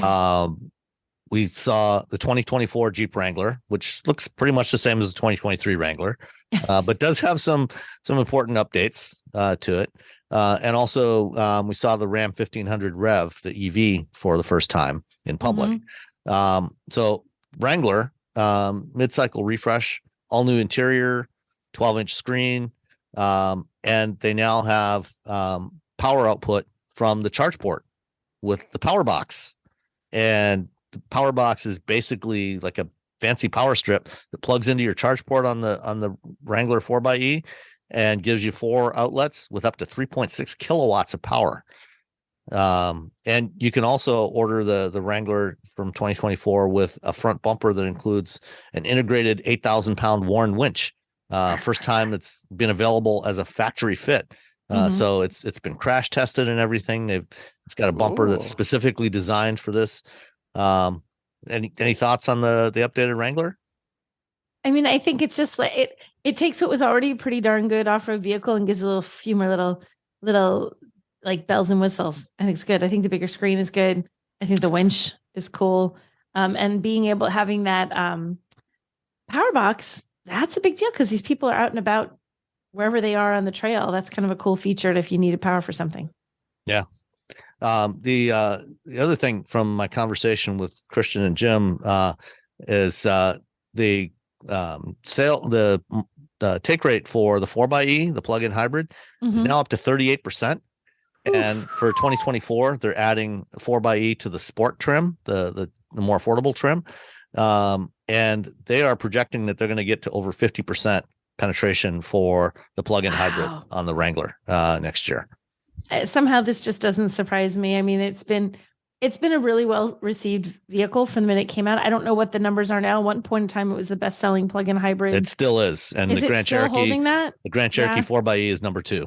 That's pretty incredible. Like if you were looking at that, we're the best selling. Well, let's put this on more stuff. How quickly can we make this other things? Put it on more things, So yeah, I think easily it's going to continue to be popular, and with good reason. I have one. I'm biased. I should, caveat. I own one and I love it. So there you go.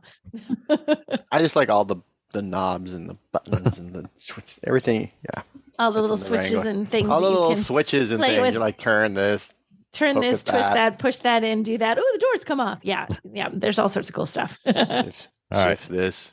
And then we finally got some specs on the Ram 1500 Rev with the base version. It's projected to have 350 miles of range. The big battery version, 229 kilowatt hours, 500 miles of range. That's a lot. Yeah, which means that even when you hook up a 14,000 pound trailer, you might still get 200 miles. Exactly. That's the thing, though. Like if it has that much, when it's like, okay, if you're not towing anything, but that's the big problem. You tow and suddenly your 250, 300 mile truck gets like 5, If you start that high, when you put stuff on the back, you'll actually get usable range. Yep. Is this an 800? This has to be an 800. It does charge at 350 kilowatts. Yes. Okay. But it's actually it's more like the system that GM has on the big trucks. The Hummer. Where it's a 400/800 volt. Yeah. So it charges at 800 volts by splitting the voltage between the two layers of the battery. Okay. But that's I mean, fine. they said as long as it charges 229 kilowatts. Yeah, it'll add. They say it'll add 115 miles of range in 10 minutes. That's of course that's when you're at fairly low state of charge. But yeah, I mean, for a truck, it'll do. Just your regular 80% you charge during your regular day, you still have 400 miles of range in a giant truck. Yeah. That's cool. That's cool stuff. Yep. All right. Last couple items here. Just a reminder not to walk naked in front of your Tesla. Oh my gosh, this is hilarious. I want to be like, people, don't be stupid. Well, I mean, the problem is, there was a report that came out a few days ago from Reuters. And this is not the first time this has happened. Tesla, as we know, they like to talk about it all the time, how they upload data from their cars that they use to make autopilot and FSD better. So they upload short video clips. And it turns out that some Tesla employees have been sharing video clips that may contain information that's not necessarily relevant for training AI models, but that they find personally amusing. And creating memes from this and sharing it around their coworkers, and including clips of some gentleman who happened to go out in his garage without any clothes on, but had the Sentry mode turned on his Tesla for theft protection, and it captured that and uploaded that automatically without his knowledge. And there was also apparently clips of couples in intimate situations. Oh, crazy. That's just So keep in mind that that your Tesla has a lot of cameras on it, and unlike most cars, those cameras may be running when the car is turned off. Yes. And recording stuff and uploading it to Tesla. And there are employees at Tesla who have, let's say, less than ideal judgment. They are taking inspiration from their CEO. And so you definitely want to be careful. It's reprehensible. Yeah, I mean, it is. The idea that all this data, we talk to automakers about this data and we say, okay, how are you anonymizing this data? How are you making sure that this data isn't connected to this person? And they're like, oh, we do this and this and this and this. They have all these answers, and then we find out Tesla's like, we're not really doing it, and we're also sharing it. It's such a weird thing. The latter part is the bigger thing, because even if they were properly anonymizing it, they're still sharing the fact that they're sharing it amongst themselves is. That's the thing. Like, don't you wonder? It's like, okay, so you think at some point you've got that data coming in, and it's not going out to all the way down to the guy in the assembly line. Like, there should be a select group of people that are getting all that data or have access to that at any given moment. But like, really, whoever you've given access to in that group, there's enough of them that are like, woohoo, let's share this. Making pictures of Susie bringing her stuff to the trash in the garage. Like, it just seems like such like, where's the line? Where's the security? It's a top-down problem, right? Like, that just should not. It doesn't seem like that should be. There's like one guy. And it's probably a guy. If there's one guy who's doing it, and everyone's like, "Hey, dude, you can't be doing this," and everyone's getting mad. But apparently, it's a system. That was it. It wasn't like it was like Bob, stop! Don't share any more pictures. Sorry, Bob, you need to stop this. Right. It wasn't just Bob. It was many, many, many Bobs. It's just the culture of like, ha, look at this. They're like, dude. Mm-hmm. Everybody at Tesla needs to go through the 2-hour. Preventing harassment video training thing that I did on Friday afternoon. There you go. If you work at Tesla, just stop. Don't do this shit. I know your CEO, finds this kind of stuff amusing, but don't do it. It's just because you're just shooting your. You're gonna lose your job. Just stop. All right. So Robbie, tell us about something funny you saw before Nicole has to dash off to take her daughter to the airport. So so last night I went to go see Sunny Day Real Estate, wonderful band, one of my favorite bands in San Francisco. And as I walk out of the Regency Ballroom on Van Ness, there is a Waymo and a Cruise vehicle, both like driving side by side down the road. Okay, fine. Well, at one point. The Cruise, it's in the left-hand lane, Waymo's in the right-hand lane, decides it wants to get into the right-hand lane, but it can't because the Waymo's there. And then the Waymo decides it wants to get in the left-hand lane. So they both have their blinker on, and they both are sort of edging toward each other to like almost on the verge of smash, and then they're stopping, and they're starting, and they're stopping, and they're starting. And I'm just watching this, and I'm like, this is our new, these are our robot overlords who can't figure out which, they both want to be in the other lane, but both of them are confused by the fact that the vehicle next to them isn't acting how they would expect another car to act. So they're just like almost hitting each other. And it was just like, oh, yeah. And on the back of the Cruise now, they now have a little sticker that says may stop quickly or may stop suddenly, because that was an issue when I lived in the cities. You'd be driving or riding or whatever, and behind a Cruise all of a sudden it was just stop, and you're like, oh, Jesus Christ, what the hell is going on? It's like the learner's permit, like you see the student driver stickers on like the magnets you can put on your car. It's like the student driver, please be ready. Well, a friend of mine has one of those on the back of his Tesla with FSD beta. Yeah. Oh, and student driver sticker on there. So the Cruise and the Waymo systems, drivers. They're both, trying to get, they both want paid ride-hailing service, driverless ride-hailing services in San Francisco. They both want to open that up, and I'm just watching that happen, and I'm going, nope, not yet. Not yet, guys. Thought it would resolve it. So I would have taken a video because I thought it would resolve itself relatively quickly within like a few seconds. It's like a good 5-10 seconds of them like sort of blocking who goes, traffic, not being sure like which lane to be in, and I'm just like, oh, robots. It's like they're too polite to each other. Like it's like they're Midwesterners. Like you go, no, you go, no, after you, no, after you. It was Yeah. They need to have some sort of. I really expected them to smash into one another at some point because they got pretty close to each other. Well, I wrote an article, I don't know, 5 or 6 years ago when the first time a Waymo vehicle crashed into a bus. But how this was another example of why you needed vehicle to vehicle communications, especially for automation, so the vehicles know what the other is trying to do. Mm-hmm. And then you need to have some sort of standardized method of negotiation between vehicles, so that, if they both want to switch lanes, it's like, okay, I'll slow down. You can get ahead, and you can get in this lane, and I'll get in your lane. It's that was part of the dream. If it was humans, for humans, we do that sort of thing all the time. We use nonverbal communications. We'll wave our hand and signal to somebody, say, "Okay, go ahead." Even eye contact is like huge. Right, you just look and you do that, like, oh, like, you're, you can have none of that. Yeah, a little wave, a little thank you. Yeah, the robots don't have that. They just keep trying to get into the other's lane while next to each other. It was just just watching it, and after the show, I was like, well, all right. Let's see. Nicole, do you need to run to take? I do. I'm gonna disappear, gentlemen. So I'm gonna take my child to the airport. So, guys, I am out, and I will be. We'll talk to you next time. Bye. All right. Robbie, let's you and I answer a couple of questions.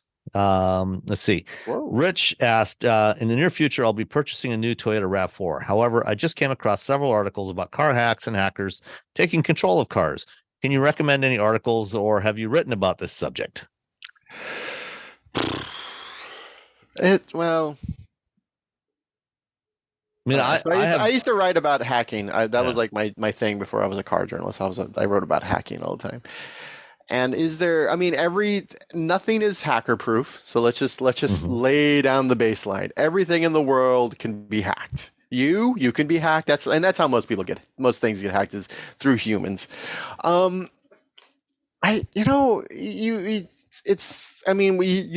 happens is, recently what's really nice is that people really got on Hyundai Motors' case about their vehicles being able to be stolen relatively simply. And first they were giving out the club, which was, kind of hilarious, but what? and then they decided that, they're pushing out a fix. So every vehicle essentially can be hacked. You can, and it doesn't even have to be, something like what the Hyundai Motor Company was dealing, or Hyundai Motor Group was dealing with. And that wasn't even a communications based hack. That was just physical. They had, decided to cheap out on something, and, somebody that was there, if you've got physical access to something, you can do bad things to it. So there's that, especially the physical access thing is a big deal. Because I remember there was a big InfoSec person, a big security researcher, who the year before had done this really big, had exposed this really big hack. And the next year at DEF CON, I used to go to this big hacker conference every summer in Las Vegas. They had another thing, but it required they had to actually get into the car in order to do it. So DEF CON said no. They're like, this is, if you can get into the car, you can get into the car. If you're in the car, then you just take the car. So, Rich, I really wouldn't be that concerned. I have a Hyundai. I wasn't really worried about anyone stealing my Hyundai. Even if I had an old Hyundai, I would be like, well, I have insurance. That's the other thing. Yeah. And so, it's, there's some really, like Brian Krebs, Kim Zetter, Violet Blue. There's a lot of really, really great InfoSec reporters out there who you can, sort of see what they're working on and what they're doing. And then, every year DEF CON, it's big, I talked about a big hacker conference. And if you just follow the coverage of that because they have a big car hacking village. Mm-hmm. And so, you can just kind of follow that every summer and see, like, what's the thing that's happening? What are people talking about?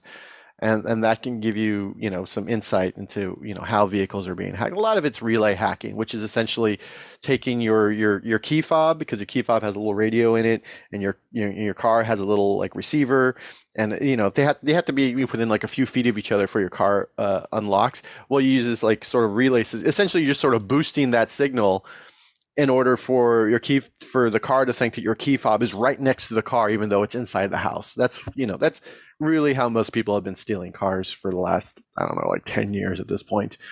But that's becoming even more difficult. I think at one time, because they're transitioning to ultra wideband now. Yeah, which is much more secure. Yeah. So everyone's getting smarter about how they build their cars, and it really comes down to security researchers finding these holes, finding these vulnerabilities, and sharing them with the automakers, or in the case of like, again, the Hyundai Motor Group, just being shamed into fixing it. So is it an issue? Yes. Is it always going to be an issue? Yes, this will always be an issue. I wouldn't be too concerned about buying the new Toyota RAV4 and worrying about it. And, I've done a bunch of stuff on cybersecurity as part of my day job, automotive cybersecurity. As vehicles get more and more connected, you've got more potential attack surfaces, and you combine connectivity and some automation, and there's the potential for bad things to happen. Accessing a vehicle remotely has never been easy. When Charlie Miller and Chris Valasek did it on a Jeep back in 2015, it was not an easy thing to do. They figured out a way to do it, to access the vehicle remotely and take some control of it. Prior to that, some researchers from University of Washington had done the same thing with GM OnStar. Both of those were fixed fairly quickly.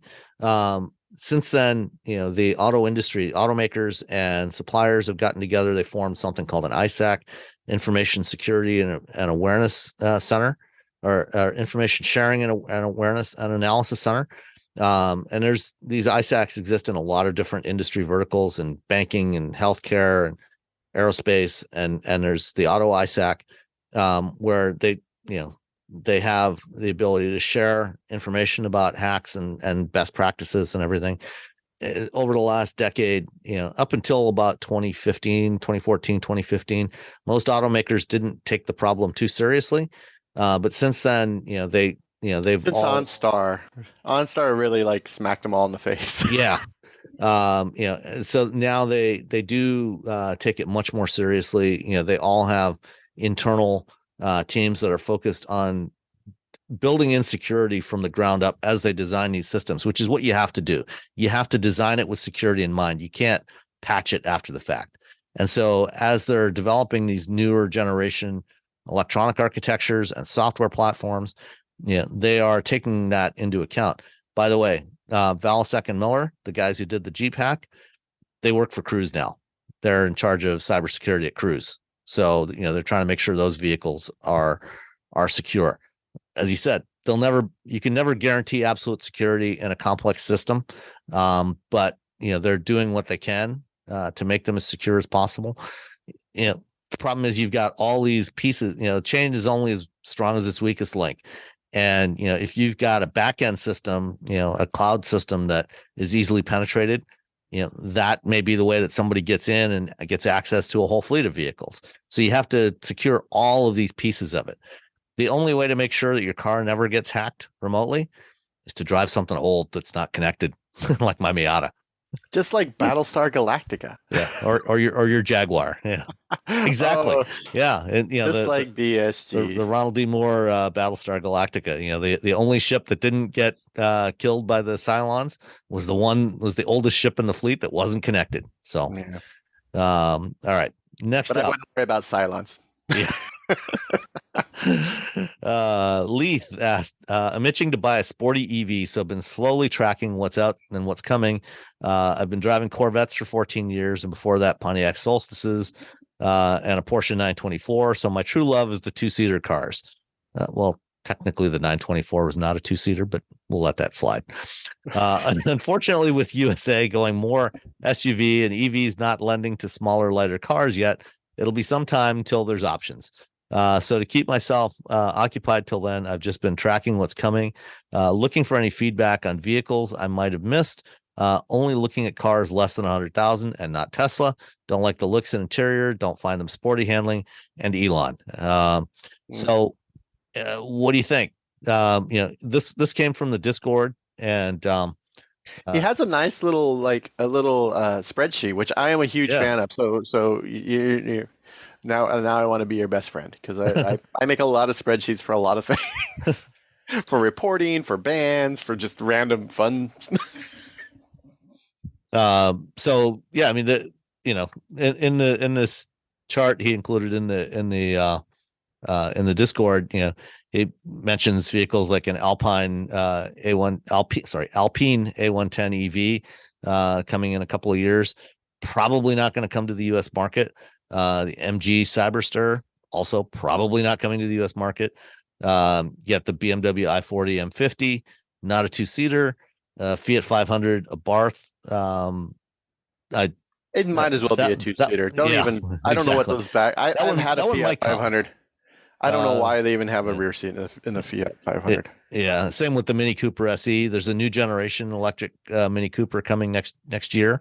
There's the Porsche 718 Boxster and Cayman, which are coming as electric. Prius Prime doesn't really fit what you're looking for. Lotus Type 135 crossover. The VW ID. Yeah. So, I mean, basically everything on this list here is not, except for the Corvette. C9. I'm gonna say for just fun value, just keep an eye on Mini. Yeah. Because the Cooper SE is just such a fun electric vehicle. You have those seats in the back, so you can you can sit in them if you want.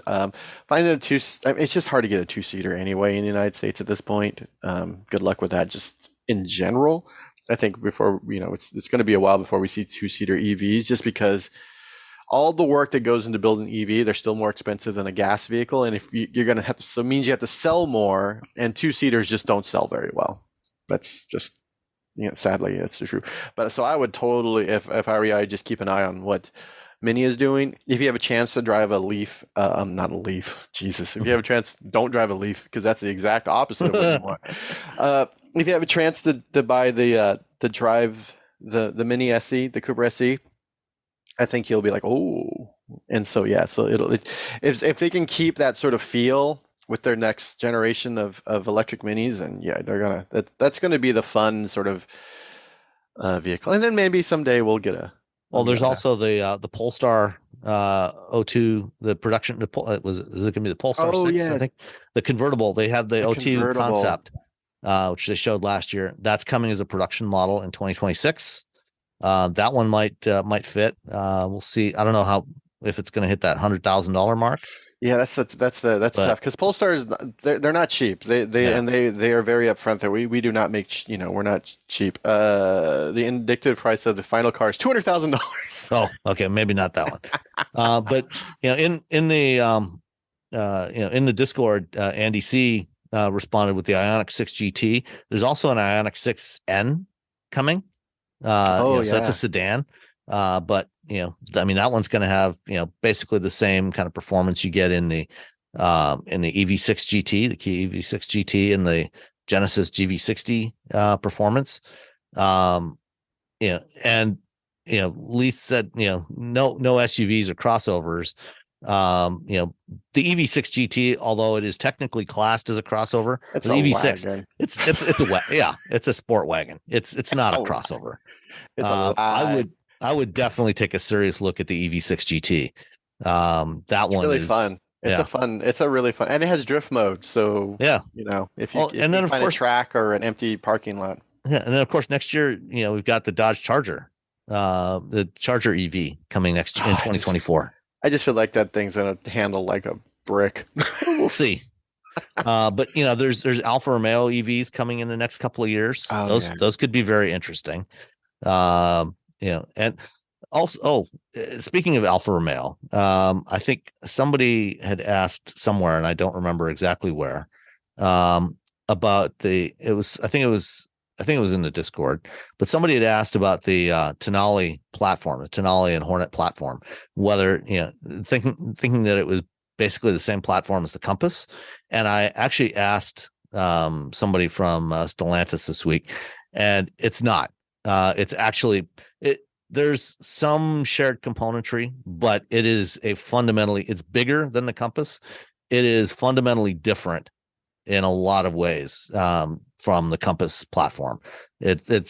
You could think of it kind of as a next generation Compass, but that's one. I think what Alpha is doing there with the Tonale, is maybe a good indication of where they're going. With the next generation Giulia and Stelvio. So, and obviously you don't want the Giulia or the Stelvio, but the Giulia EV could be very interesting. So there's a lot of fun stuff coming. I'm still gonna just point to the Mini. I think for what the sort of what you're looking for is, or the EV60T or the i4 M50. I know the i4 M50 is heavy. I saw it, but it's the way I think everyone after they drove after the Taycan came out, every automaker drove that car and like, okay, let's go back to chassis and fix this. Yeah. And I've got an i4 M50 coming in a couple of weeks. And I've driven it briefly last year and was really, really impressed with it. It's shockingly good. Yeah. HMI asked, what can you tell us about the future of GMC Chevy branded infotainment software and how Apple users will interact with it?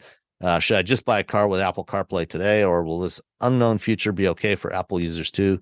I can just buy whatever 2024 I want later. A lot depends on your use of Google services.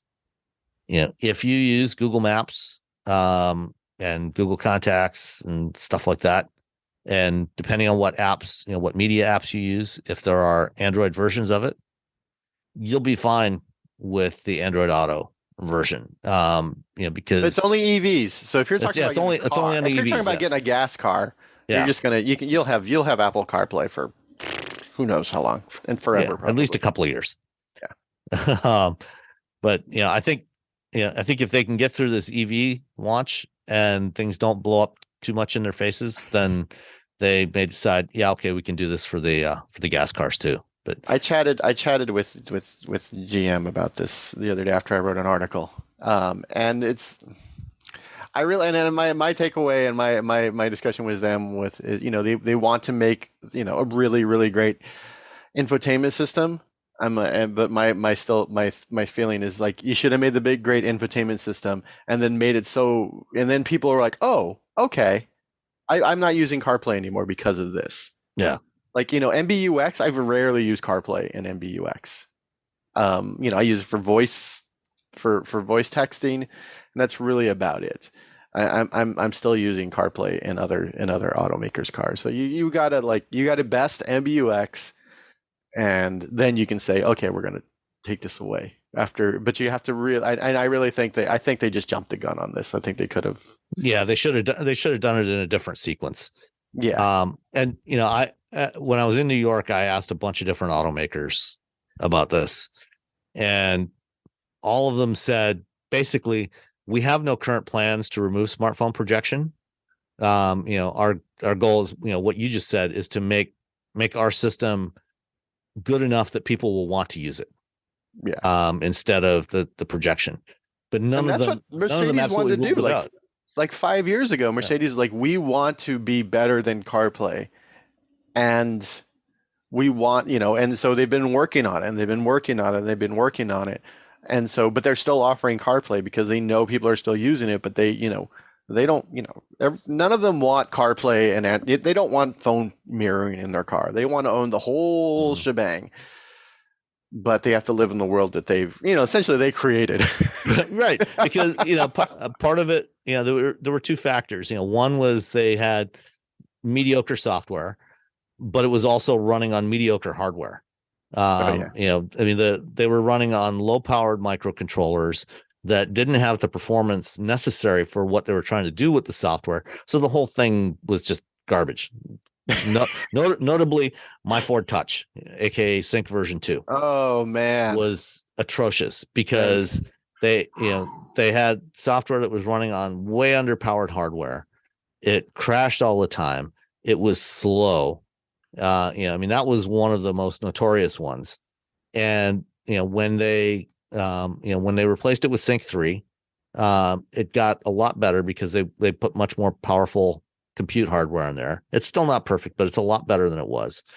And now, what we're seeing is, transition to even more powerful chips in there. You've got, depending on who you're looking at, in most cases, it's either NVIDIA, in some cases, like the Parker and Pascal chips, or even, in some cases, the Xavier chips running the infotainment system. Or Qualcomm Snapdragon chips have way more performance than anything they've used in the past. Oh, yeah. And so these systems are getting way better. And these automakers have also hired, most of them have also hired a lot of designers and people with experience writing software for mobile platforms, for phones and for tablets. Lucid hired the Apple guy. Yeah, Mike Bell, came from Apple. Nice guy. And so real smart. Yeah, so it's getting a lot better. And I think probably in the next 5 years we probably will see Android Auto and CarPlay go away from more vehicles rather than the other way around. I think that this was a bridge technology. It's not the end state. And that's the thing, is that CarPlay isn't that great. Yeah. The fact that CarPlay still, whenever someone sends you a text or you reply to a text, it takes over the entire screen. Why? Why does it take over the entire screen? That makes zero sense. It doesn't need, you're coming up to an intersection, you need to turn left, and all of a sudden it's all, you're like, oh, I need to reply to this text with my voice. And then you start talking and you're like, oh no, what do I do? What do I do? Because you can't do anything because they haven't updated car screen. It's not like CarPlay is like this awesome, wonderful, perfect thing. It's sort of a mess, and they don't really. Especially if you're using it wirelessly. If you're using, and the same is true for Android Auto. If you're using either one of them wireless, without plugging it into a USB port, oh boy, are they? They're shaky. They often lose connection, and they're not good. Go wonky. It's it's not like these are great systems. It was the best that was available, and now everyone's very comfortable with it. And now the automakers need to make sure that they create systems that people are comfortable with before they say, hey, we're just not going to do this anymore. Because right now, it's still, for most cars, it's still the best option for what people want to do, because it has everything they want. They have 3 different cars. Every car has a different system. And they're like, if I just plug in my phone and it has my Google Maps or it has my Apple Maps, it has my, my where I want to go, then it's going to work. Yeah. All right. Finally, we've got a couple of questions from M. Burns. First Mr. one. Burns. Sorry. Hey, you never know. Could be him. I hope it's Mr. Burns. Hey, M. Monty. Yeah. Monty. See Montgomery Burns. Yeah.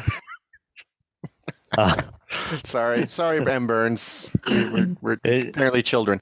Mr. Burns is still looking for a PHEV, a plug-in hybrid, and wanted to ask if we'd recommend for or against a CarMax plug-in hybrid if one became available. I hate dealing with dealerships, and CarMax occasionally has models on our working list. What do you give up with a used PHEV? The used PHEV rules from the IRS are dumb. Well, it's actually not from the IRS. It's from Congress. They put those rules in there. A used EV has to be at least 2 years old and under $25,000. Ridiculous right now. Other thoughts? So I've never bought anything from CarMax. Have you? Yeah, I've never bought anything from CarMax. I've bought stuff from something that's kind of similar. I bought something from Shift. I bought 2 cars from Shift. In fact, my BRZ's from Shift. And the reason we bought it because they're like this little startup, and they're not little, but they're little-ish startup, and they're in the Bay Area and a couple other cities. But they would just bring the car to your house so you could test drive it. And if you didn't like it, they would just take it away. And if you liked it, they just leave it, and the person would have get an Uber and go home. Yeah. And you can sign all the paperwork on an iPad. And because my wife and I our schedules are so bonkers. That trying to let's get together now, let's go to a place and do it. Yeah. Plus, if there's no hassle, no one's hassling you. There's no issues with we ended up getting the Hyundai. We had to go to a dealership, and the lady was very nice. But my wife also prefaced everything with, my husband is an automotive journalist. He has a lot of followers on Twitter and Instagram, and at that point they're like, oh, don't mess with us. Yeah, I mean, she said it in a very nice way, but as like, oh, hey, yeah, this is what my husband does, so he knows about all this car data. She's very nice about it, but I think the dealership took it as a threat. So I mean, if it's less of a pain in the ass than a dealership, like you just walk in, or like, this is how much the car is worth. Okay, goodbye, and you just leave, and they're not trying to get you to put like undercoating or other ridiculous junk on your car. Sure. Yeah, and to the question of what you give up with a used plug-in, probably not a whole lot. It depends on. I mean, it's basically the same as buying any other car. When you're buying used, you probably want to get it inspected. some, I know that with plugins now, Mannheim Auctions, which is owned by Cox Automotive, they now have a testing procedure. It tests the state, test the condition of batteries when the cars go through the auction facility. And so they generate a battery report. I think CarMax probably buys some of their vehicles through Mannheim. Most dealers, but Mannheim's the biggest auction provider for used cars in the US. So a lot of dealers, buy their used inventory through Mannheim. And these are vehicles that have been traded in by dealers that, maybe didn't want to turn around and resell them or recondition them. They send them to Mannheim. They do the reconditioning and everything, auction them back off to dealers. So ask if there's some kind of battery condition report. With a plug-in hybrid, it's going to be less of an issue than it would be for a battery electric, because it's still, at heart, a hybrid. And the battery is going to be used differently than it is in a battery electric vehicle. So you're probably going to be okay there, as long as everything else about the car is fine. The IRS rules, for the tax credit, for up to $4,000 tax credit. What they're trying, the 2-year-old thing is they wanted to make sure that people aren't just buying them and flipping them. So the vehicles have to be at least 2 years old. And also they're trying to make EVs more affordable to a part of the market that hasn't been able to get to EVs so far because they've been so expensive. So if you can find a used EV or plug-in under 25, that's where a significant portion of the market is shopping, is, for vehicles under $25,000. So, you may consider it ridiculous, but the whole point of it was to try to get plug-in vehicles into a portion of the market that hasn't really had access to that technology up to this point. And finally, from Mr. Burns, he said he's got a coworker with a 2022 Volvo XC60 Recharge, and was having trouble charging with a 100-foot extension cord at our office. Not surprised. Wait, extension cord? He was plugging it in through an extension cord? Yeah. Well, there's your problem.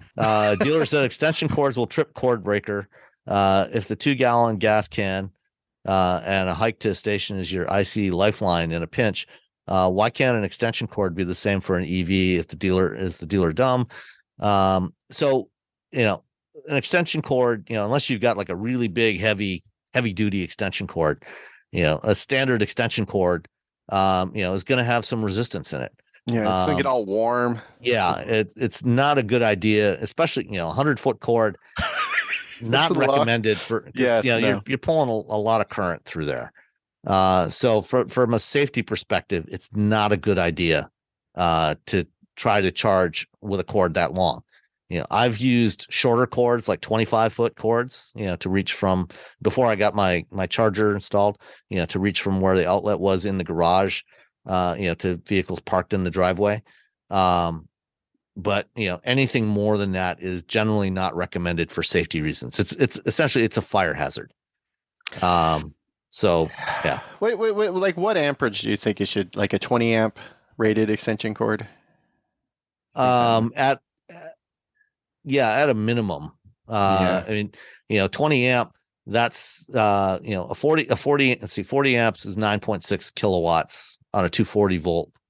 If he's pulling, he's probably plugging into just a regular wall. Yeah, I would recommend, at probably at least a 30 amp cord. Right. If you get a cord rated for 30 amps, then that might be okay. Right. I'm not sure what, I can't remember on the Volvo, I think they have a dual voltage charge cord that comes with it. So it can run on 120 or 240 with different tips on it. And if you're just plugging it into a 120 volt outlet, you probably want at least a cord rated for at least 30 amps, preferably more. If you can find a 40 amp cord. But even at 100, even at 100 feet, it's going to be. That's a lot. Yeah. That's a lot.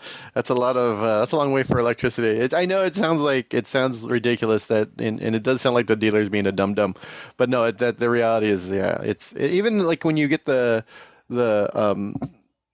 cars, I remember some of them were like, do not use an extension cord with this charger. Mm-hmm. Do not, with this plug-in hybrid or this EV.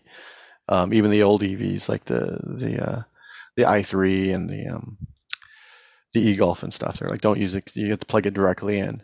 And so it was, yeah. So yeah, and those higher amperage extension cords, they're not cheap. Yeah.